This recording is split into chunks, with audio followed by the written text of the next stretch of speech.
I was thinking the other day about how they said not to touch your face. Oh, is it on?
Thank you for joining us today. I'm Michelle Steele, Chairman of the Orange County Board of Supervisors.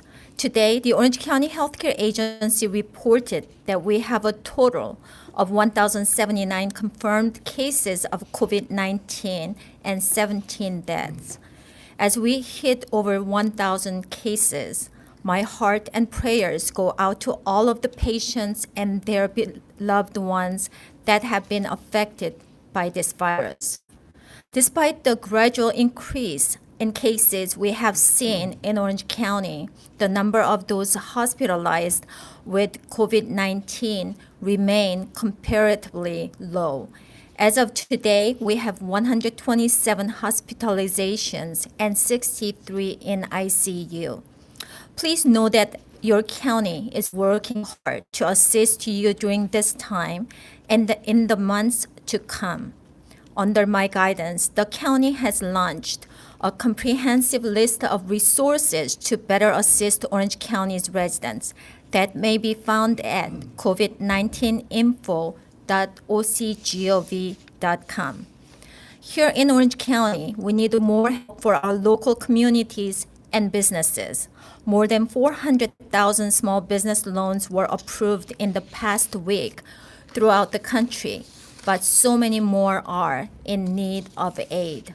In Washington, there are discussions about more funding for small businesses. As I have said, small businesses and their employees across America and here in Orange County are in need of help.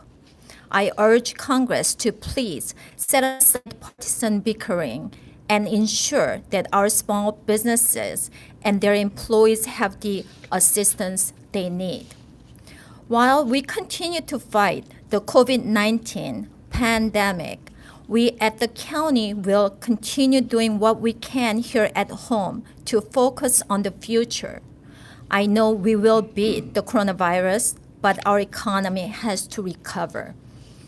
That is why at Tuesday's board meeting, I directed the county staff to prepare and plan for an ad hoc committee of the Board of Supervisors to work with Orange County business leaders to ensure that we help these small businesses bounce back fast so all of our hardworking employees get back to work and their normal lives. This committee is going to be looking at many factors. One area, family-owned businesses, are particular concern to me. I used to own a small restaurant with my mom years ago, and I know how tough it is to open back up after closing down or limiting services. Helping these family-owned businesses get back on their feet are of personal concerns to me, and that is going to be an important part of this committee focus. Today's press conference will have Orange County District Attorney Todd Spitzer discussing his actions to protect residents from COVID-19 scams, as well as an update from Dr. Nicole Quick on her recommendation regarding face masks. It is the responsibility of the Board of Supervisors to ensure the safety and security of of Orange County's residents, and it is my hope that Orange County residents take proper precautions to protect their health and welfare during this time. Again, I appreciate you all joining us today, and welcome District Attorney Todd Spitzer.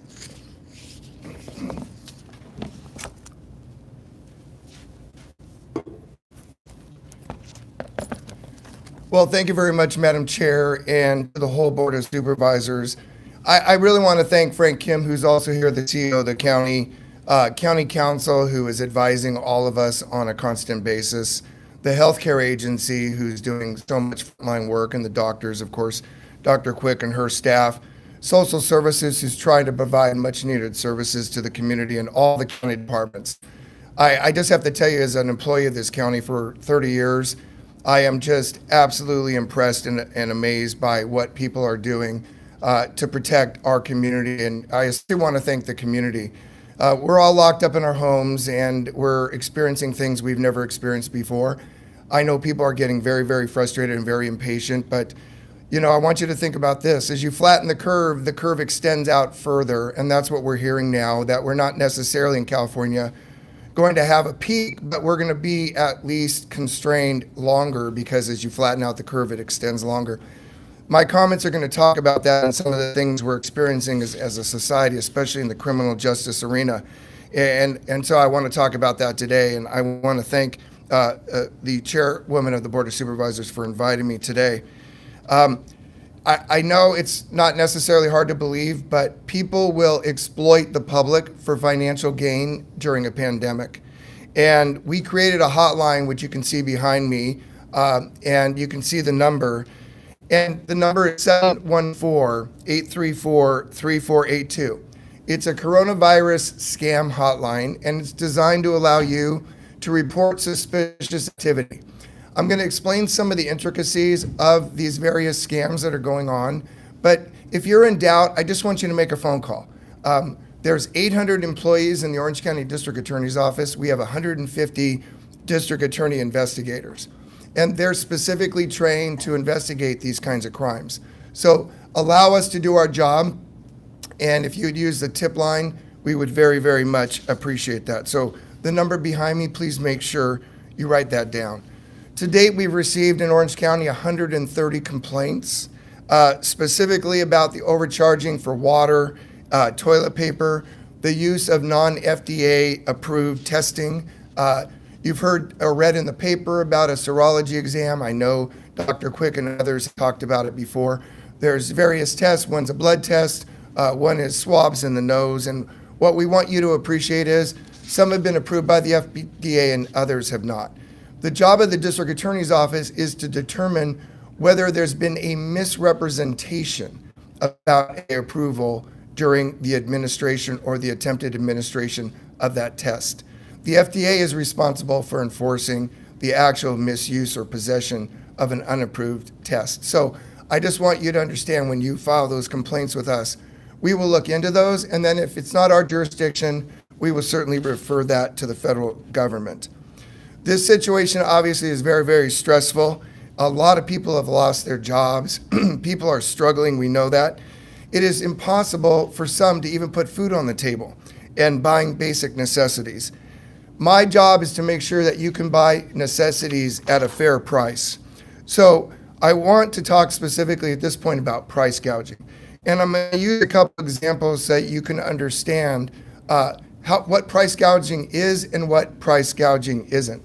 So for example, I received, here's two things, the commodity, right? I mean, a simple thing is a roll of toilet paper, which before this pandemic, we obviously took for granted. And of course, these face masks. Let me give you an example of face mask. You may have read that the city of Baldwin in West Covina area, LA County, they arrested a man who was selling masks for $300 a box.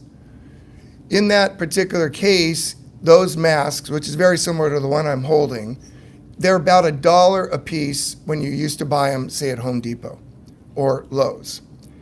He was selling these for about $15 a piece. So he was increasing the price from $1 to $15. That, under any definition of the law, is price gouging. But let me explain how the law works. If you have produced or sold a commodity before the pandemic, there was a price in the marketplace. These were $1.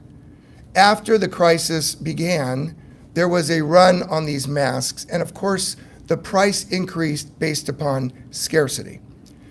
So the law allows a merchant who has already sold these masks to raise their price 10% because of the increased demand. That's okay. What it doesn't allow is it doesn't allow somebody to price gouge, and that's specifically defined as no more than 10%. But again, let's say, for example, these masks are so hard to get that the person who's already sold the masks cannot get them, or they have to pay $10 a mask, and they still buy them. They are now allowed to charge $10 plus 10% on top of that. So just because you're seeing an increase, it doesn't mean that that's price gouging. Somebody may have paid more for that mask. The other thing, there's a loophole in the law, and Senator Umberg and I have been working on legislation to close that loophole. Under the law today, you have had to have already been in the business of selling these masks before the pandemic.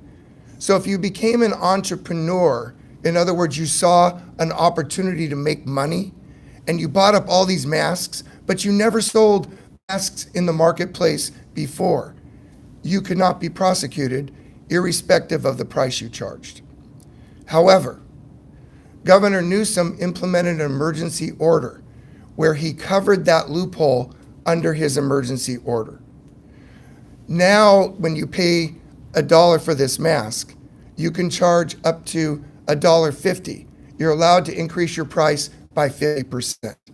So the guy in Baldwin Park that raised it from $1 to $15, he can still be prosecuted because that's greater than 50%.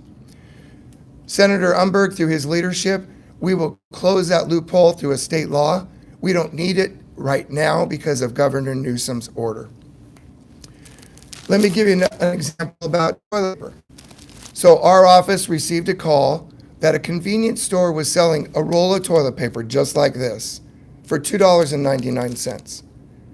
Everybody's like, my gosh, toilet paper is no more than 50 cents a roll. That must be price gouging. The question I would ask for you, how many times have you bought your toilet paper at your corner convenience store? Most people don't. The fact of the matter is, toilet paper has always been $2.99 at the convenience store. Even though you might go to a big box like I do and buy 30 rolls at a time, they can sell it at that price because they sold it at that price before. Now, if they pay more because their supplier is charging more, they're allowed to do that as well, as long as they don't charge more than 10% of what they charged before. So I guess what I'm trying to make sure is clear today is this is very complicated. It can be extremely complicated, and there's an analysis that has to take place. So if you're unsure, call the hotline and let us do our job and investigate that. I want to talk next about testing. I covered it a little bit, but we have received a lot of complaints about testing. If you've listened to President Trump's press conferences, he has been very eager to experiment with other drugs that are already on the market to see if they have applications. The FDA has been very aggressive about allowing tested products and even non-tested products to be in the marketplace because we have a shortage. We are not the enforcement agency to license or approve testing. We are only there to prosecute somebody if they misrepresent that the test does either certain things it does not, or that it has FDA approval when it does not. Call the hotline. I want to talk about United States mail. Many of you might be receiving checks as a result of assistance from the US government. Either people are going to be stealing your mail, or they're going to figure out some scam to try to get those checks. So make sure you protect your mail. Let me talk about email. If you get an email from a charity asking for money, I do not want you to open up any attachment on your email. Most of those individuals are not legitimate and they're phishing. That means they're looking for a way to take over your computer. The California Attorney General has a website with legitimate charities on its website with their website address. The best protection, if you'd like to donate, is to call the charity directly. Do not open those emails. They could be a scam. Let me talk about the IRS. For years, we've all been getting phone calls from people representing themselves to be from the Internal Revenue Service. The Internal Revenue Service will never call you. They will never ask for your private information. So do not fall in that scam. Just hang up the phone, and if you're concerned about it, because it would concern you on the natural, if you got some question about your audit or being audited or anything about late taxes, make sure you call that agency. Lastly, I want to talk about something that's extremely important. That is child abuse and elder abuse. One of the things we're going to learn after this pandemic is over is that by having people shelter at home, we have potentially put children and elderly people closer to their abusers. I need you to think about that. Elder abuse reporting is down 68% in Orange County. Child abuse is down reporting 45% in Orange County. The reason for that is, think about it. The elderly go to their banks, and if they were to take out money, say because one of their kids was trying to take over their accounts, the bank people have to report that. They're what's called a mandatory reporter. When your kid goes to school, the nurse and the teacher can report bruises and other kinds of abuse because they're a mandatory reporter. With the banks closed and the schools closed, the people we love the most are the most susceptible to abuse. So if you're in a store and you see a kid with bruises, or a child that looks disheveled, or a kid that just isn't acting normal, I want you to report it. If you see an elderly person taking a walk and they look like something is amiss, I want you to inquire, keep your distance, and ask them if they're okay. I know it might feel like we're asking you to intrude in people's personal lives, but today we do not have mandatory reporters available to report abuse. I'd much rather have you call the Department of Social Services, have them look into it, and have it be inconclusive than not report it at all, and a child was abused or an elderly person's bank account was liquidated. That would be horrible for all of us. So God bless you. God bless our county. God bless really the United States of America and the world. And for everything everybody is doing. You are doing phenomenal, amazing jobs. You're sticking together. You're doing what we need you to do. And I can't thank you enough on behalf of the Orange County District Attorney's Office. At this time, I'd like to introduce a very familiar face, a person who's been giving us regular briefings with a tremendous amount of credibility, Dr. Quick.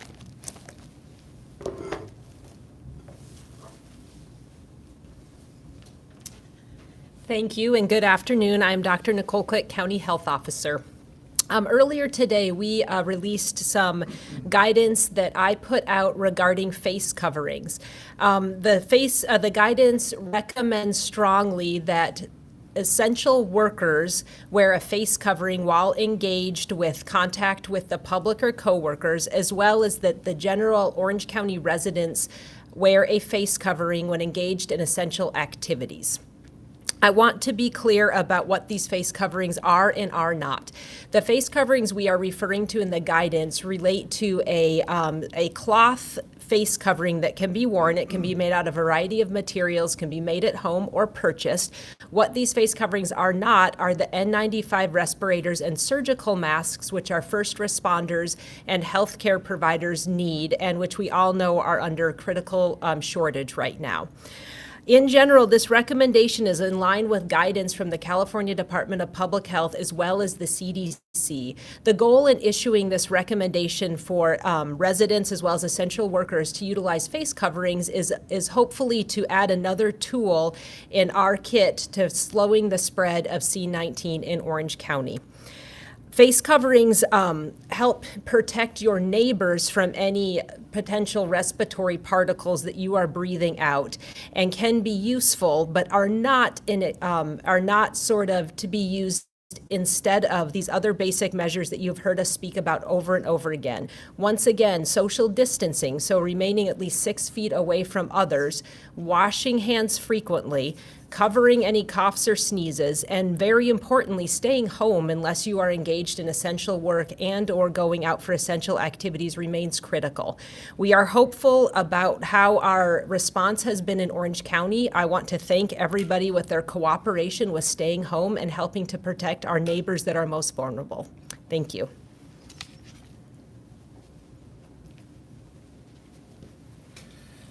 Good afternoon. I'm Frank Kim. I'm the County Executive Officer. I think this is a good time for us to pause and take questions from the media. Moderator, do we have questions from the media queued? Yes, the first question comes from the line of Nick Gerda. Please go ahead. Hi, thank you all again for taking questions. I had a question for Dr. Quick regarding the county's projections for hospital needs during the surge. Under the Cornell model run by Kaiser that you and others have been monitoring, currently there's 673 intensive care beds in Orange County, in Orange County hospitals. The middle projection on the surge model says there would be a need for 929 ICU beds, and the top estimate is about 4,700, 4,800 ICU beds, which is thousands more than currently exist in Orange County and are being planned for. Two questions.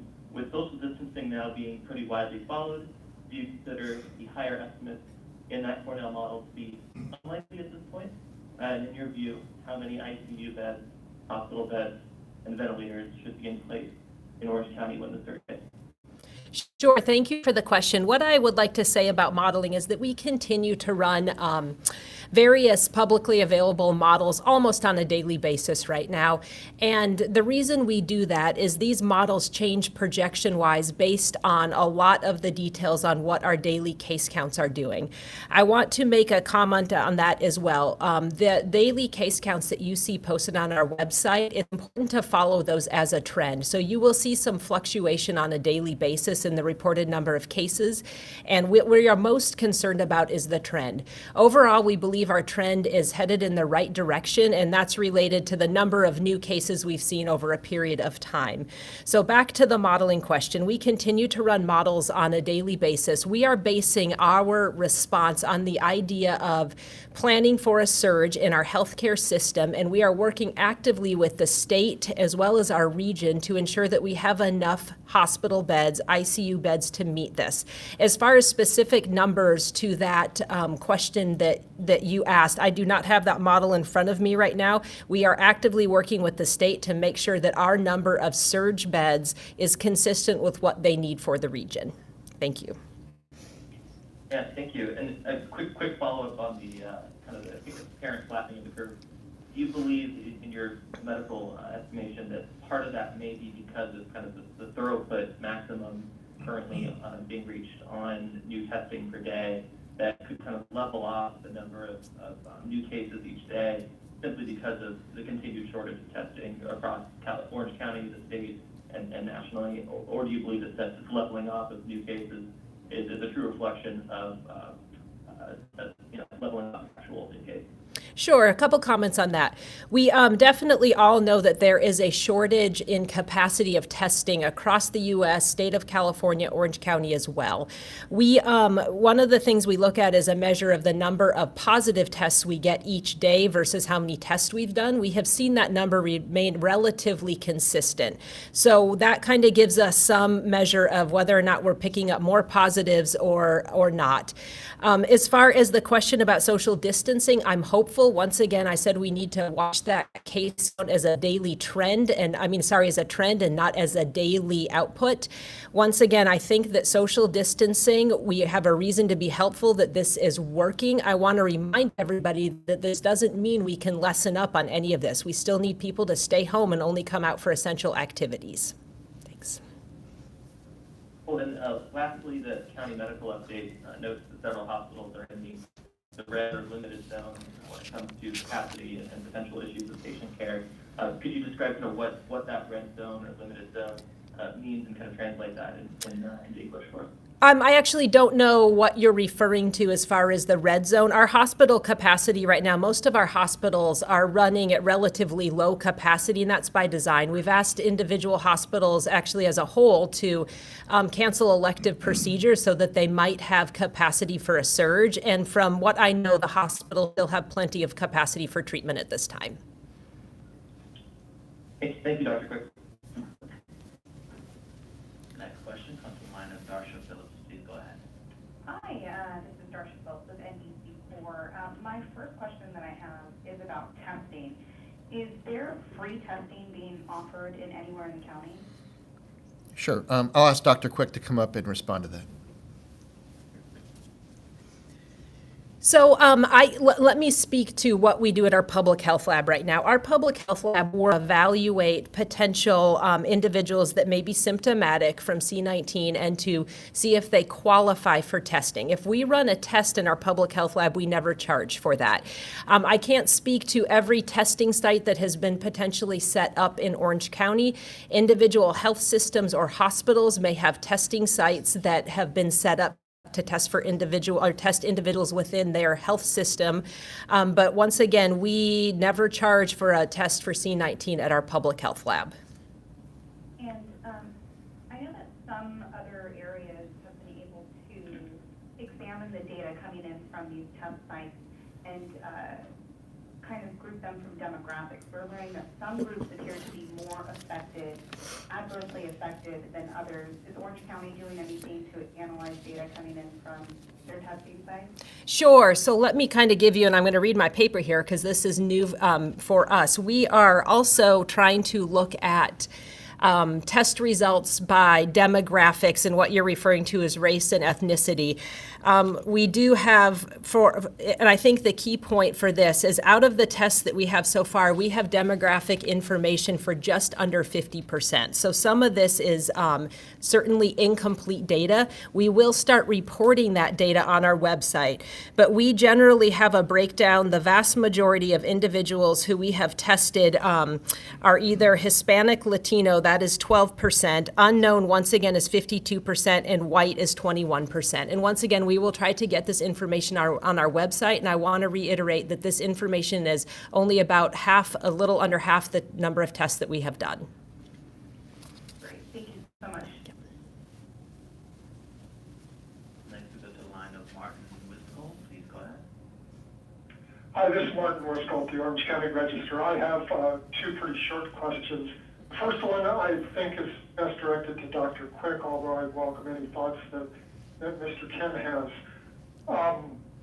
There's been concern expressed by grocers and employees that the reusable bags that customers bring into the stores increase the risk of infection in the stores. In California, at least 8 counties have temporarily banned the use of reusable bags. And some stores, at least one grocery chain in Orange County, has also banned reusable bags from their store, and they're handing out paper bags. Has the county considered taking this step to temporarily ban the use of reusable bags in grocery stores? Dr. Quick? Hi there. Thank you for that question. We have pointed repeatedly to the CDC guidance on sort of best practices at this point for businesses, including cleaning and so forth. That, once again, was in the recommendation that was released today for businesses to follow those policies. Specific to a ban on reusable bags, that is not something that I'm aware we have come to a decision or discussed at this point. Okay, thank you. And the second question is for the District Attorney, Todd Spitzer. I am wondering if, so right now there's at least one grocery chain whose national policy is to ban reusable bags and to provide bags at no charge to the shoppers for obvious reasons, I think. Under the state law, the bag ban requires the stores charge a minimum of 10 cents for any bags they provide to shoppers.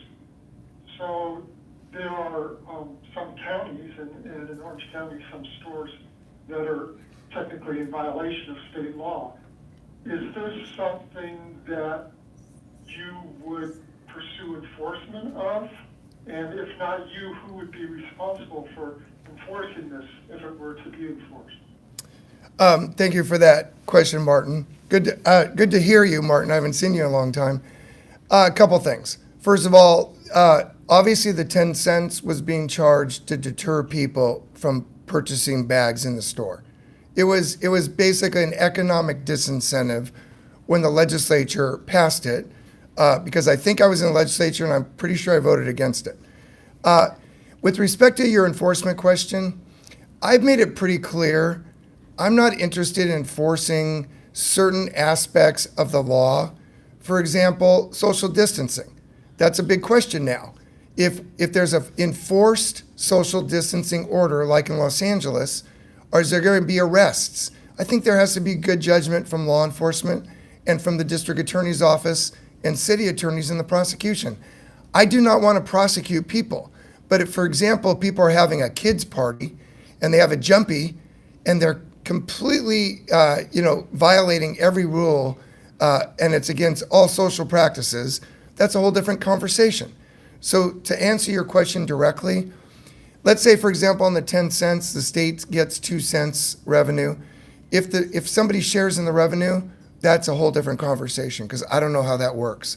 But I can tell you if it's just an economic disincentive and a retail establishment thinks it's a best practice, I'm not going to enforce that. Now, could the Attorney General come in and enforce it? Of course they can. Under state law, they also would have jurisdiction. I just don't think anybody's very interested in being that punitive for no good reason. I mean, listen, for goodness sakes, the whole issue during a pandemic is to use good judgment. It's very much like the early release from our jails. No one wants early release from our jails, but we have to use good judgment about reducing the spread of the coronavirus inside the Orange County Jail. So we're making decisions we're not exactly crazy about or we wouldn't do in a normal world, but this is not a normal world. So we have to be good stewards and good judgers of the facts. Thank you both.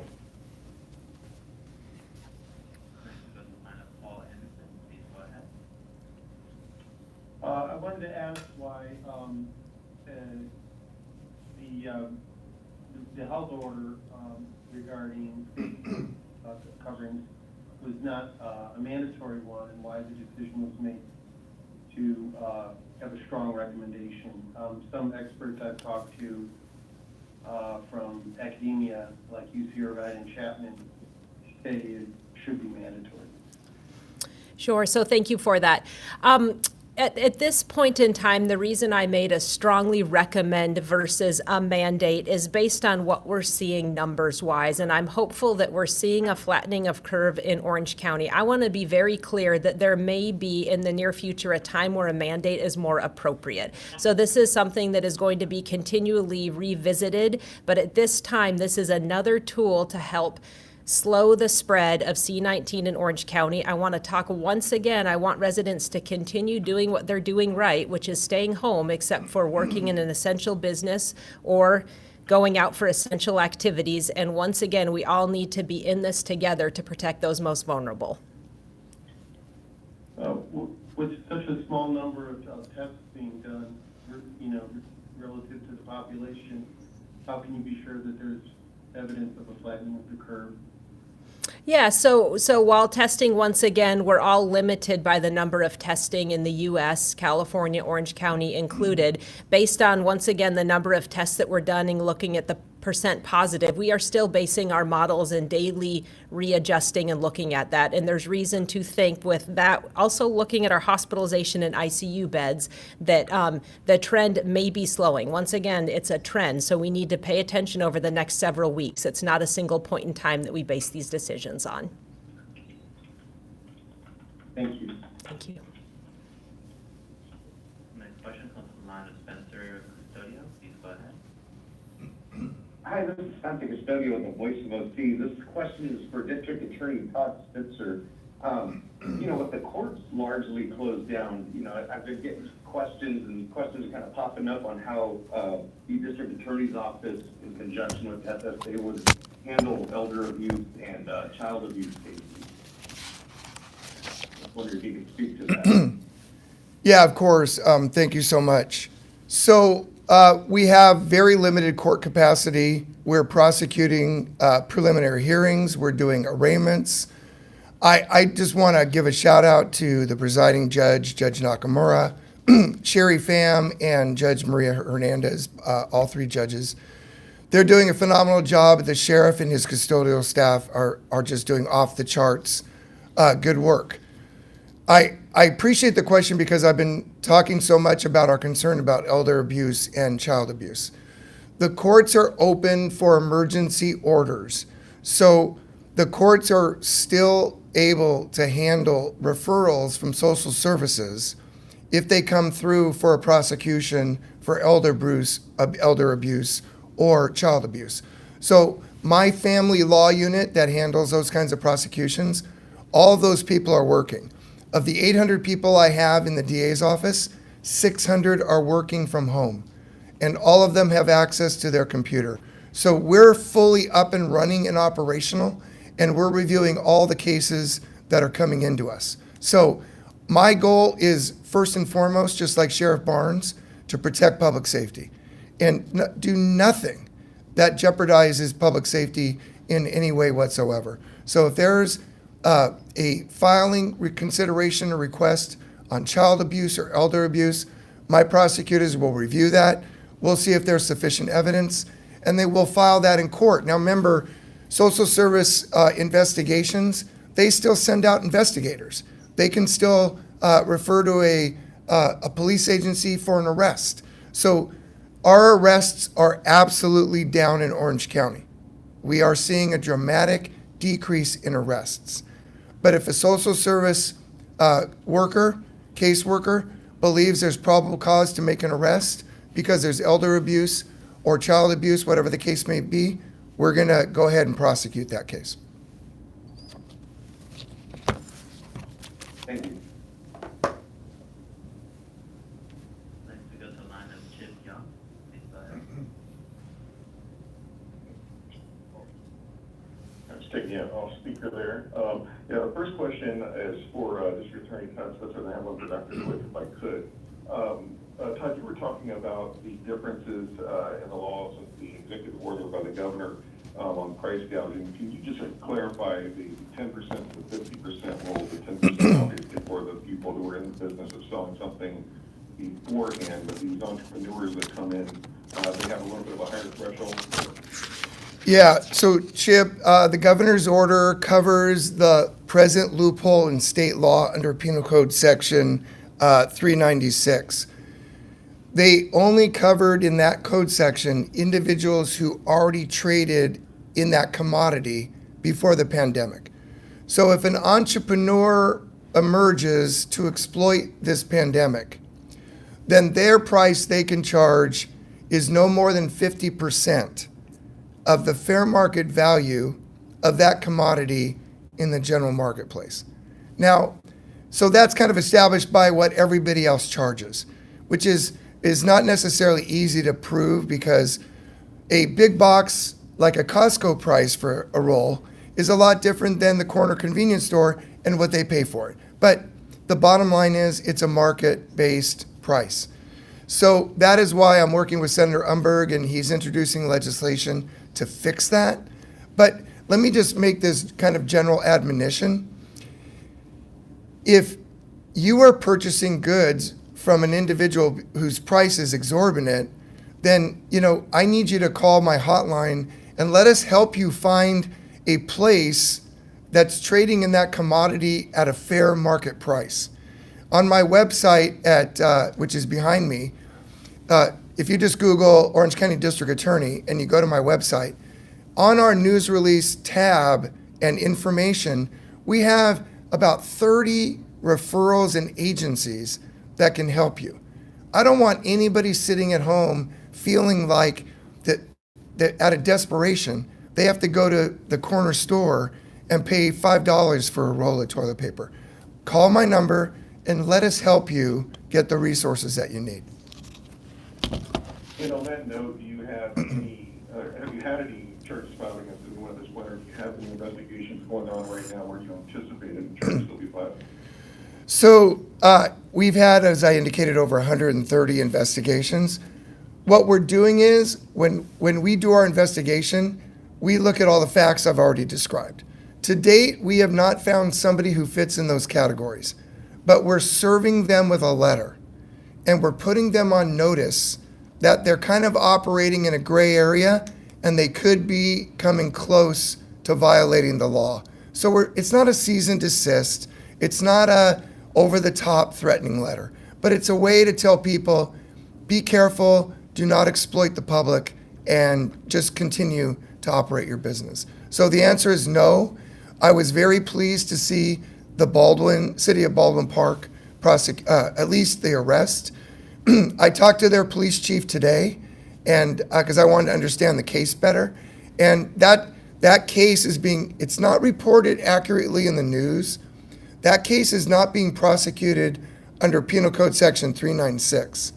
That is going to be, if it's going to be prosecuted by the LA District Attorney, it will be prosecuted under the governor's emergency order. So the 50% rule, not the 10% rule. And Dr. Quick, if I'm looking at the numbers correctly that came out today, it looks like just percentage-wise, based on population, Laguna Beach has the highest percentage of people who have tested positive. My question is, do you have any areas, be it cities, residential neighborhoods, or even nursing homes that are of concern where you're looking at, you're monitoring a little more closely than other places because you had higher numbers of positive cases? Sure. So I want to make this very clear. We have ongoing community transmission, and we consider the entire county at risk for COVID transmission at this point. There is not a particular city that we are monitoring more closely.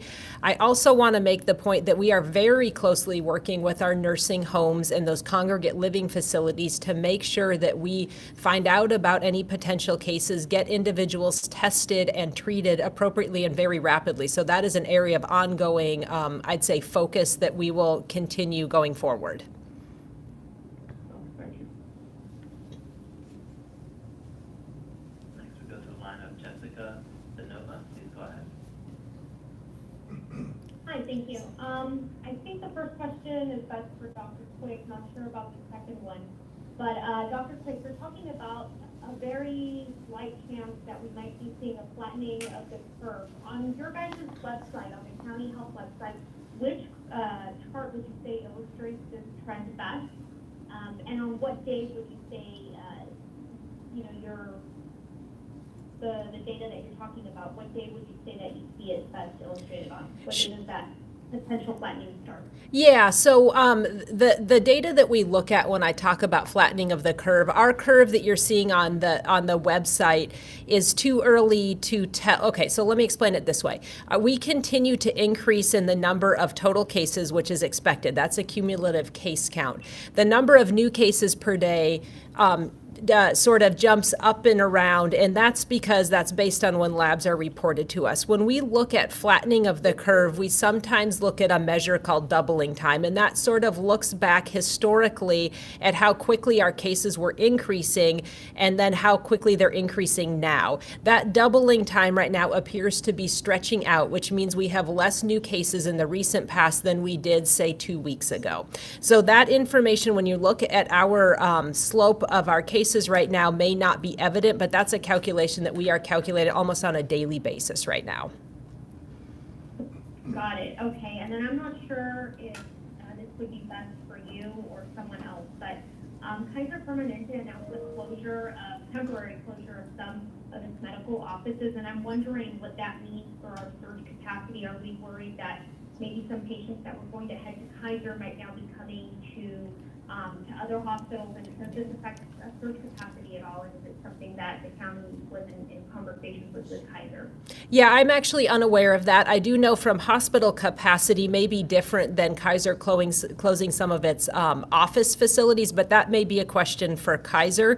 Overall, as far as our surge capacity planning, once again, working very closely with the state and our region to ensure that we have the surge capacity that we need percentage-wise at our hospitals as well as at any alternate care sites. All right, thank you for your time.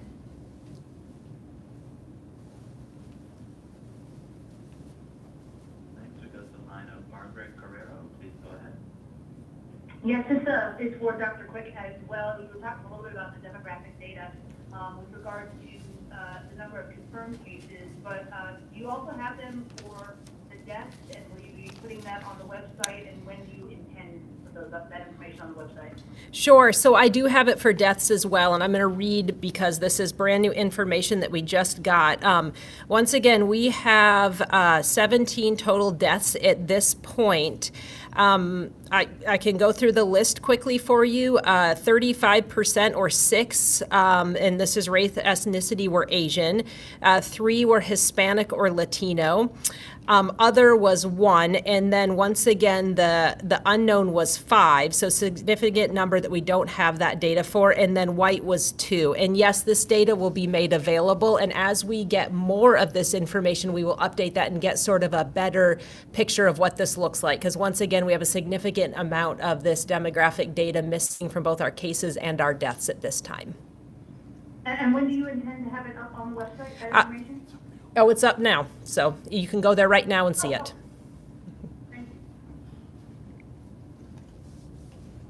Next question comes from the line of Matthew Leslie. Please go ahead. Hi, Matthew Leslie, Fullerton Observer. I have a fairly basic question about the number of cases per city.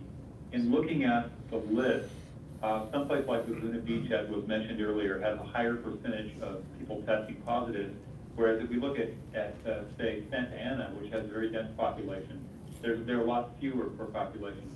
Is it accurate to assume that this is just because people in wealthier cities are being tested more? And do we know how many people in each city are being tested?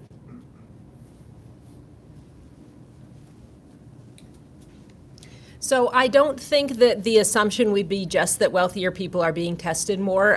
There's probably criteria that individual health plans as well as the public health lab are using. As far as number of tests per city, that is not data that I have right now. And once again, I want to point out that across the state of California, in all of the state of California, as well as in the counties, less than 1% of the population has been tested. So these variations by county or even by city, we still are only testing a very small portion of the population right now. And really for the public, the most important message is that the risk of transmission in Orange County is county-wide. It isn't varied by the city location.